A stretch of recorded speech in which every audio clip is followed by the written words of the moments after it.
ছেলে ছিল, তার নাম ছিল রাহুল। তার বাবা লাশ পোড়ানোর কাজ করত, তাই তারা ডোম জাতের ছিল। রাহুলও বাবার সঙ্গে লাশ পোড়ানোর কাজে সাহায্য করত, তবে স্কুলের ফাঁকে ফাঁকে সে পড়াশোনাও করত। সেই স্কুলেরই একটি মেয়েকে তার ভালো লেগে যায়। মেয়েটির নাম ছিল মায়া। রাহুল প্রায়ই মায়ার দিকে তাকিয়ে থাকত, কখনো তার জন্য রাস্তায় দাঁড়িয়ে থাকত, মায়াও মাঝে মাঝে তার দিকে তাকাতো। এভাবেই তাদের দিন কাটতে থাকে।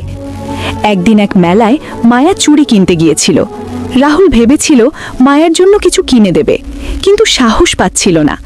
হঠাৎ সে একটা বেলুন কিনে আকাশে উড়িয়ে দিল। তখন সে দেখল মায়াও একটি বেলুন উড়িয়ে দিয়েছে। তখন আর বুঝতে বাকি রইল না মায়াও তাকে ভালোবাসে। একদিন রাহুলের এক বন্ধু বলল, বুঝলাম মায়া তোকে ভালোবাসে, কিন্তু তুই যে ডোম লাশ পোড়ানোর কাজ করিস, এটা যদি মায়া শোনে তখন কি তোকে ভালোবাসবে?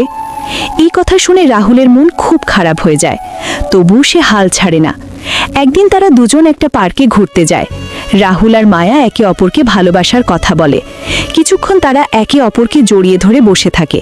হঠাৎ মায়া রাহুলের গালে হাত বুলিয়ে দেয়।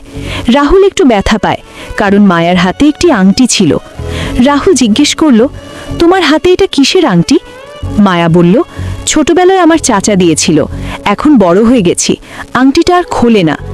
তারপর মায়া রাহুলকে জিজ্ঞেস করল, তোমরা কি কাজ করো আর তোমাদের জাত কি? রাহুল একটু থেমে বলল, আমরা ডোম, আমরা লাশ পোড়ানোর কাজ করি। মায়া কিছুক্ষণ চুপ করে থেকে বলল, আমাদের সম্পর্ক আমার বাবা মা মেনে নেবে না, কারণ তোমরা ডোম। তবে তুমি ভয় পেও না, তারা যদি না মানে আমরা পালিয়ে যাব। তুমি যেহেতু পড়াশোনা শিখেছ, তুমি একটা চাকরির ব্যবস্থা করো, তাহলেই হবে। রাহুল বলল, অবশ্যই আমি একটা চাকরির ব্যবস্থা করব, যেভাবেই হোক। মায়া বলল, সামনের সপ্তাহে আমি আমার পরিবারের সঙ্গে পিকনিকে যাব, সেখান থেকে ফিরে এসে তোমার সঙ্গে পালিয়ে যাব। রাহুল বলল, ঠিক আছে, আমি অপেক্ষা করব। এক সপ্তাহ পর পিকনিক থেকে ফিরে আসার দিন সকালে শ্মশানে অনেকগুলো লাশ আসে। রাহুলের বাবা তাকে ডাকতে থাকে। বাবা বলল, আজ অনেক লাশ এসেছে, আমি একা সামলাতে পারছি না, তুই এসে একটু সাহায্য কর। রাহুল এসে একটি লাশ পোড়ানোর জন্য নেয়। সে দেখে লাশটির একটি হাত বাইরে বের হয়ে আছে, সেই হাতে একটি আংটি। আংটিটি দেখে রাহুলের বুক কেঁপে ওঠে, কারণ ঠিক এমনই একটি আংটি মায়ার হাতে ছিল।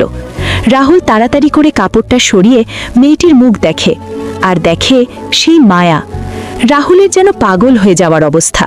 ঠিক তখনই তার এক বন্ধু দৌড়ে এসে বলল, রাহুল, জানিস না, আজ সকালে পিকনিক থেকে ফেরার সময় তাদের বাসটা অ্যাক্সিডেন্ট করেছিল, অনেক মানুষ মারা গেছে।